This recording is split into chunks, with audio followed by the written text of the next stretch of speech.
నమస్తే, welcome to our channel. నేను సిరి.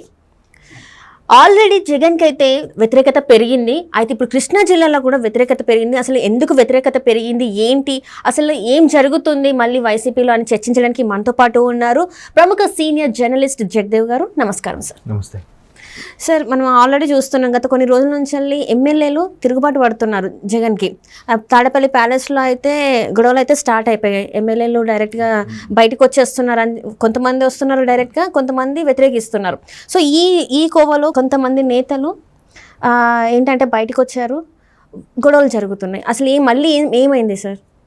అంటే ఏమవడం ఏం లేదండి. ఆ మొదటి నుంచి కూడా అంటే ఒక చంద్రబాబు గారు అరెస్ట్కి ఒక 2 నెలల ముందు ఎప్పుడో ఆయన చాలా రోజుల తర్వాత అభ్యర్థులతోని, ఎమ్మెల్యేలతోని, మంత్రులతో ఒక సమీక్ష నిర్వహించి వైనాట్ 175 నినాదం తీసుకొచ్చారు. అప్పటి నుంచే ఆయన ఒక్కొక్కరిగా మారుద్దాము, కొత్త నీరు ఎక్కిద్దాము, కొత్త రక్తం తీసుకొద్దాము, యంగ్ జనరేషన్ తీసుకొద్దాము, లేదంటే ఇప్పుడున్న మంత్రులు వాళ్ళ పిల్లలకి ఇద్దాము అని రకరకాలుగా వచ్చిన నేపథ్యంలో ఒక్కొక్కరుగా వీళ్ళకి ఫస్ట్ ఒక 40 మందికి సీట్ ఇవ్వకూడదు అనుకున్నారు. ఆ తర్వాత 50 అయింది, అది కాస్త 60 అయింది, ఇప్పుడు 90 అంటున్నారు. అవుట్ ఆఫ్ 175 90 అంటే ఆల్మోస్ట్ ఆల్ 50% అబోవే అందరికీ వాళ్ళు కూడా సిట్టింగ్ ఎమ్మెల్యేలు. మళ్ళీ ఎవరైతే ప్రజెంట్ ఎమ్మెల్యేలుగా ఉన్నారో వాళ్ళకి కూడా ఇవ్వకూడదనే కాన్సెప్ట్లో జగన్మోహన్ రెడ్డి గారు ఉన్నారట. ఎందుకు ఉన్నారు అని అంటే ప్రశాంత్ కిషోర్ గారి సర్వే అవ్వచ్చు, లేదా ఇంకోటి కాంపాక్ట్ సర్వే అవ్వచ్చు, ఏదైతేనే ఎమ్మెల్యేలపై సరైన సదాభిప్రాయం లేదని ప్రజలకి, అందువల్ల మారుస్తున్నారు అన్నట్టుగా ముఖ్యమంత్రి జగన్మోహన్ రెడ్డి గారు చెప్తున్నారు. అంటే దీన్ని ఎలా తీసుకెళ్లారంటే, ఎక్కడైతే ప్రభుత్వం వైఫల్యం ఉంది, ప్రభుత్వ వ్యతిరేకత బాగా ఉంది అనిపిస్తుందో అక్కడ ఎమ్మెల్యేల పనితీరు బాగోలేదని పుట్టిస్తున్నారు. ఎక్కడైతే ఒక మోస్తరుగా ఉందో అక్కడ ముఖ్యమంత్రి జగన్మోహన్ రెడ్డి గారి పనితనం బాగుంది అన్నట్టు చెప్తున్నారు. యథా రాజా తథా ప్రజ అన్న సామెత అన్నట్టు, నాయకుడు ఎలాగుంటే కింద లీడర్లు కూడా అలాగే ఉంటారు, కింద లీడర్లు ఎలాగుంటే ప్రజలు అలాగే ఉంటారు. ఇప్పుడు నాయకుడు అనేవాడికి నేను చాలా సందర్భాల్లో చెప్పాను, మళ్ళీ చెప్తున్నా, నాయకుడు అవని, సంస్థకు ఒక యజమానవని, లేదా ఒక కంపెనీకి ఎండి అయినా తను పర్ఫెక్ట్గా ఉండి తను కరెక్ట్గా టీంని లీడ్ చేయగలిగితే ఎక్కడ తప్పు దొరుకుతుందో దాన్ని ఇమీడియట్గా పట్టుకొని, లేదంటే దాన్ని రెక్టిఫై చేసినప్పుడు అంత వ్యవస్థ అంతా సక్రమంగా జరుగుతుంది. అండ్ మోర్ ఓవర్ ప్రతిదానికి కూడా ఒక సిస్టమ్ ఉంటుంది, ప్రోటోకాల్ ఉంటుంది. అంటే ఒక కుటుంబ వ్యవస్థ నుంచి అయినా కానీ ఎక్కడి నుంచి అయినా ఒక కుటుంబ వ్యవస్థ ఉందంటే దానికి తండ్రి అనేవాడు ఇంటి యజమాని, సంపాదన తీసుకొస్తాడు. తీసుకొచ్చిన తర్వాత ఇంటికి కావాల్సిన సరుకులు ఏంటేంటి, కిరాణా కానీ, మార్కెట్ కానీ, పాలు, పెరుగు అన్నీ తీసుకొచ్చి పెడుతుంటాడు. దానికి డిస్ట్రిబ్యూట్ చేసేది తల్లి. వంట చేయడము, పిల్లలకి ఏది పెట్టాలి, ఏ పిల్లడికి ఏది పెట్టాలి, ఏ పిల్లడికి ఎక్కువ పోషకాహార లోపాలు ఉన్నాయి వాడికి ఇంకెక్కువ పెట్టాలి ఏంటి, లేదా అత్తమామల్ని ఎలా చూడాలి, తర్వాత మెడిసిన్స్కి ఎలా ఖర్చు పెట్టాలి, ఇవన్నీ తల్లి. ఆ తర్వాత కింద ఆ నెక్స్ట్ లెవెల్లో ఉన్న పిల్లలు కూడా వాళ్ళు చేయాల్సిందేంటి, వాళ్ళు కరెక్ట్గా తల్లిదండ్రులు అన్నీ అందిస్తున్నారు కాబట్టి చక్కగా చదువుకోవడము, ఆడుకోవడము, అంటే ఎవరు చేసే పని వాళ్ళు చేయాలి. అలా కాకుండా తండ్రే డైరెక్ట్గా సామాన్లు సరుకులు తెచ్చి ఆయనే ఉండి ఆయనకి ఎవరో నువ్వు తినాలి అంటే అయిపోతే ఇంకా మధ్యలో తల్లి పాత్ర ఏముంది, అక్కజల్లి పాత్ర ఏముంది అంటే ఒక కుటుంబ వ్యవస్థ అనేది ఏదైతే ప్రోటోకాల్ మీద బేస్ అయి ఉంటుందో, ఈవెన్ ఒక వ్యవస్థ కానీ, సంస్థ కానీ, ఒక రాజకీయది కానీ కంపల్సరీ ప్రోటోకాల్ ఉంటుందాం. ఇప్పుడు ముఖ్యమంత్రి అనే వ్యక్తి ఒక ఆర్డర్ పాస్ చేసిన తర్వాత దాన్ని ఖచ్చితంగా అడ్మినిస్ట్రేషన్, ఎవరైతే సివిల్ సర్వెంట్స్ ఉంటారో వాళ్ళు, ఐఏఎస్ ఐపీఎస్ ఆఫీసర్లు దాన్ని సమీక్ష నిర్వహించి ఏంటి ఇది ఎలా నడిపిద్దాం, ఎలా చేపిద్దాం, అక్కడ స్థానికంగా ఉండే ఎమ్మెల్యే కానీ, లేదంటే ఆ జిల్లాకు సంబంధించిన మంత్రిని కానీ అప్రోచ్ అయ్యి, ఓకే మీరు ఇలా చేస్తే బాగుంటుంది, ఇలా చేస్తే బాగుంటుంది, ఓకే ఒక సమీక్ష నిర్వహించి, ఓకే వీళ్ళతో పని చేపిద్దాం అని ఒక బిల్లు పాస్ చేసి, ఒక ప్రాజెక్ట్ నడిపించి చేసి అది ప్రజలకు చేరువయ్యేలాగా అల్టిమేట్గా చేసే పని, అది ప్రోటోకాల్. ఈయన అలా కాకుండా నేను మొదటి నుంచి బటన్ నొక్కాను, లబ్ధిదారుల ఖాతాల్లోకి వెళ్ళిపోతున్నాయంటే అక్కడ మంత్రి ఎందుకు, ఎమ్మెల్యే ఎందుకు, మిగతా సర్పంచ్లు వీళ్ళందరూ ఎందుకు? మంత్రికే ప్రాధాన్యత లేనప్పుడు మిగతా వాళ్ళకి ఏం ప్రాధాన్యత వస్తుంది కదా. సో అందువల్ల రోజుకొకరుగా పార్టీని వీడుతున్నారు, ఎవరికి ప్రాధాన్యత లేదనే అంశం ఉంది. మెల్లమెల్లగా కూడా పార్టీలో ప్రాధాన్యత తగ్గుతుంది, మేము ఇంత మెజార్టీతో, ఇంత ప్రజాదరణతో గెలుచుకున్నా కూడా మా వల్ల కాదు, కేవలం ఆయన వల్లే మేము గెలిచామనే నినాదం ఏదైతే వినిపిస్తుందో అది కరెక్ట్ కాదు. మాకు కూడా ఎంతో కొంత ఆదరణ ఉంది, మా వెనక కార్యకర్తలు ఉన్నారు అనే దీని మీద చాలామంది పార్టీని వైదొలుగుతున్నారు. సో కొత్త పాత లేదని అందరినీ కూడా మార్చేస్తామనే నినాదం చెప్తున్నారు. కొంతమందికి ఏమంటున్నారు, మీకేమో మీ అబ్బాయికి ఇస్తాం, కొన్ని దగ్గరలో మీకేమో మీ అమ్మాయికి ఇస్తాం, లేదా మీ అల్లుడికి ఇస్తాం, ఇలా చెప్తూ వస్తున్నారు. సో ఇలా రావడం ఏమవుతుందంటే కొన్నేళ్ళుగా రాజకీయ అనుభవం ఉన్న వాళ్ళు చాలామంది, ఇప్పుడు ఫర్ ఎగ్జాంపుల్ బొత్స గారు లాంటి వాళ్ళు ఉన్నారు.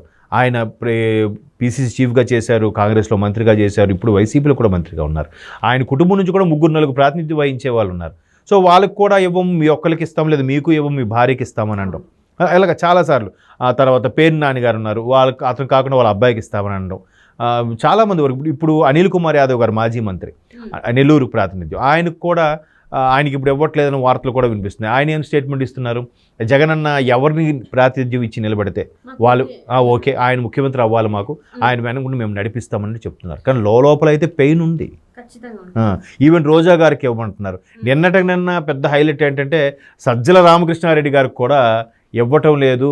అక్కడ కూడా ఒక యంగ్గా ఉండే ఎవరు అభ్యర్థిని నిలబెట్టిపోతున్నాను కూడా ఉంది. ఇప్పుడు సజ్జల గారు అంటే ఆల్మోస్ట్ ఆల్ పార్టీలో సెకండ్ ప్లేస్ అనుకోవచ్చు. విజయసాయి రెడ్డి గారు ఆయన అన్నట్టు విషయం పక్కన పెడితే జగన్మోహన్ రెడ్డి గారి తర్వాత అంత ఇంపార్టెన్సు అంత హై ప్రొఫైల్ ఉన్న వ్యక్తి సజ్జల రామకృష్ణారెడ్డి గారు. ఆయనకు కూడా దక్కట్లేదనే నినాదం వచ్చిందంటే ఎంతవరకు వాస్తవమో తెలియదు. కానీ చాలా వరకు అందరూ ఒక్కొక్కరుగా బయటపడుతున్నారుగా, ఒక్కొక్కరుగా రాజీనామా చేస్తున్నారు. కొంతమంది పార్టీ అభ్యర్థిత్వానికి రాజీనామా చేస్తున్నారు, కొంతమంది పదవి కూడా రాజీనామా చేస్తున్నారు.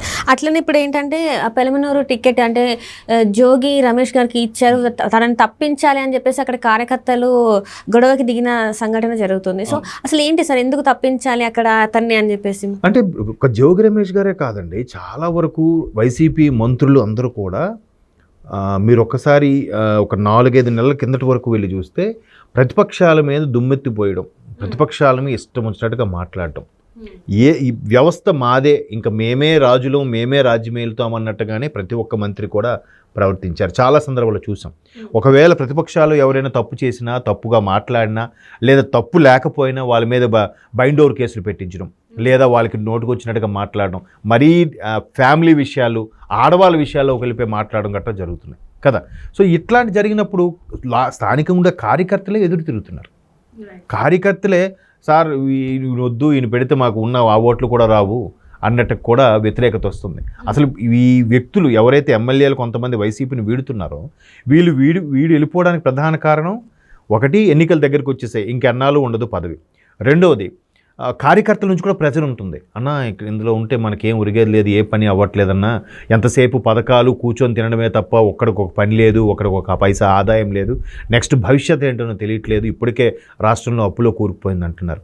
ఇకపోతే మూడో దానికి వస్తే అంటే పార్టీ బాగా వ్యతిరేకత ఎదుర్కొంటున్న నేపథ్యంలో మీరు పోటీ చేయకపోయినా పర్వాలేదన్నా, కాముగా ఉండండి, నెక్స్ట్ మనం ఎన్నికల్లో పోటీ చేసే ఖర్చు ఏదైతుందో అదేనే కనీసం మిగులుతుంది, మనకు కాముగా ఉంటే నెక్స్ట్ ఏ ప్రభుత్వం వచ్చినా మన పనులు మనం చేసుకోవచ్చు, మన బిజినెస్ మనం చేసుకోవచ్చు. లేదు అన్ని రకాలుగా బాగుంటే పార్టీ గవర్నమెంట్ టీడీపీ ఫామ్ అయిన తర్వాత ఎవరినో రికమెండ్ చేసో ఏదో నామినేటెడ్ పోస్టుకో లేదంటే ఒక అధికార ప్రతినిధి పోస్టుకో అటువైపు డైవర్ట్ అవ్వచ్చు, అంతవరకు మీరు కాముగా ఉంటే బెటర్ అన్నట్టుగా సొంత సయోధ్యగా ఉండే వ్యక్తులు కానీ సొంత కార్యకర్తలే ఈ విధంగా ప్రజరిస్తున్న నేపథ్యంలో వైసీపీ అంతా కూడా అలాగే ఉంటుంది. ఇన్ కేసు ఒకే ఒక్క అభ్యర్థి ఎవరు, కేశినేని నానిగారు లాంటి వ్యక్తి ఒక్కరు టీడీపీ నుంచి వైసీపీకి వచ్చారు. అది కూడా ఏంటి, 2 ఏళ్ళు వరుసగా చేశారు. ఈ వ్యతిరేకత కారణంగానో మరే ఇతర కారణాల వల్ల ఇటు రావడంతో అతను జనరల్గా ఏ నాయకుడైనా వచ్చాడంటే కారణం ఏంటి, అతను వెనుకున్న మంది మార్బలం ఒక టీము, కుడిభుజం ఎడభుజం వాళ్ళందరినీ తీసుకొని వస్తారు. ఇక్కడ కేశినేని నానిగారి విషయంలో మాత్రం ఆయన రైట్ హ్యాండ్ వాళ్ళు కూడా వాళ్ళు టీడీపీలో ఉంటాం, మేము ఆయనతో పోమన్నా అని చెప్పి ఆ రైట్ హ్యాండ్ లెఫ్ట్ హ్యాండ్ ఎవరు ఉన్నారో వాళ్ళు లోకేష్ గారిని కలిసి వాళ్ళు అభిప్రాయాన్ని విన్నవించారు. సో ఎవరికైనా బలగం ఏముంటుంది, ఒకటి తన వెనకుండే అనుచరులు, ఫస్ట్ కుటుంబం, 2 తన వెనకున్న అనుచరులు, 3వది సామాజిక వర్గం, 4వది ఇన్ కేస్ ఆయన ఏమైనా మంచి పనులు చేసేలాగా ఉంటే ఆ మంచి పనులు చూసి అట్రాక్ట్ అయ్యి సరే ఈయన పర్వాలేదు, ప్రభుత్వంతో సంబంధం లేకుండా ఈయన సొంతంగా చేశాడని ఒక అభిప్రాయం ఉంటుంది కదా, అటువంటి ఓటు బ్యాంక్. వీటితోనే ఇప్పుడైనా ఒక వ్యక్తి అది ఎంపీగా కానీ ఎమ్మెల్యే కానీ గెలిచే అవకాశం ఉంది. సో అంత ఆదరణ లేనప్పుడు ఏ పార్టీకి వెళ్తేలా, ఇక్కడే ఇప్పుడు నిన్న ఇప్పుడు ఎగ్జాంపుల్ కూడా చెప్పా, చెల్లని కాయిన్ తీసుకొచ్చినప్పుడు ఈ ఊరిలో చెల్లదు, పక్క ఊరితో చెల్లుతుందా, అక్కడ కూడా చెల్లదు. చెల్లని కాయిన్ ఎక్కడా చెల్లదు, ఇక్కడ నుంచి అక్కడ మారిపోయినంత మాత్రాన చెల్లుతుందా? ఈవెన్ ఇప్పుడు కూడా షఫిల్ చేస్తున్నారు, కొంతమంది జంబ్లింగ్ చేస్తున్నారు. అలా జంబ్లింగ్ చేస్తే కారణం ఏంటి, గెలుస్తారని నమ్మకం లేదు. ఇక్కడ మొసలికి నీటిలో బలం అన్నట్టుగా ఏ నియోజకవర్గం ప్రాతినిధ్యం వహించే వ్యక్తికి ఆ నియోజకవర్గంలోనే ఎక్కువ క్రేజ్ ఉంటుంది, బలం ఉంటుంది. అలాంటి అక్కడ తప్పించి వేరే నియోజకవర్గం తీసుకెళ్తే గెలుస్తారని గ్యారంటీ ఏంటి? అంటే ఎలాగ అంటే ఓన్లీ ముఖ్యమంత్రి జగన్మోహన్ రెడ్డి గారు ముఖం చూసే గెలిచేసే ఛాన్సెస్ ఉన్నాయా, లేదా కేవలం ఆయన పథకాలు చూసే గెలిచేసి ఓట్లు వేసే సందర్భాలు ఉన్నాయా? గత మాజీ ముఖ్యమంత్రి చంద్రబాబు గారు అరెస్ట్ తర్వాత సమీకరణలు పూర్తిగా మారిపోయాయి. చంద్రబాబు గారికి అరెస్ట్ ముందు, అరెస్ట్ తర్వాత అన్నట్టుగా అయ్యింది పరిస్థితి. మరి ఇప్పుడు దానికి తోడు జనసేన కూడా కలిసింది, జనసేన అలయన్స్ అయింది. ఇంకా ఆప్షన్ ఏముంది? ఖచ్చితంగా ఆల్రెడీ కొన్ని రకాల సర్వేలు కూడా ఏం చెప్తున్నాయి, టీడీపీ జనసేన అలయన్సే తిరుగు లేకుండా 120 నుంచి 140 మధ్యలో ఈజీగా కొట్టేస్తుంది అంటున్నారు. ఆ మిగతావైనా జనసేనకు వస్తాయా, ఇండిపెండెంట్ అభ్యర్థులకు వస్తాయా, లేదా ఇప్పుడు షర్మిలా గారు పీసీ చీఫ్గా ఉంటున్నారు కాబట్టి కాంగ్రెస్కి ఏమైనా వస్తాయా అనేది చెప్పలేం. సో ఎంత వ్యతిరేకత ఉన్నప్పుడు ఏ అభ్యర్థి మార్చితే ఏంటి, ఎవరు వస్తే ఏంటి చెప్పండి.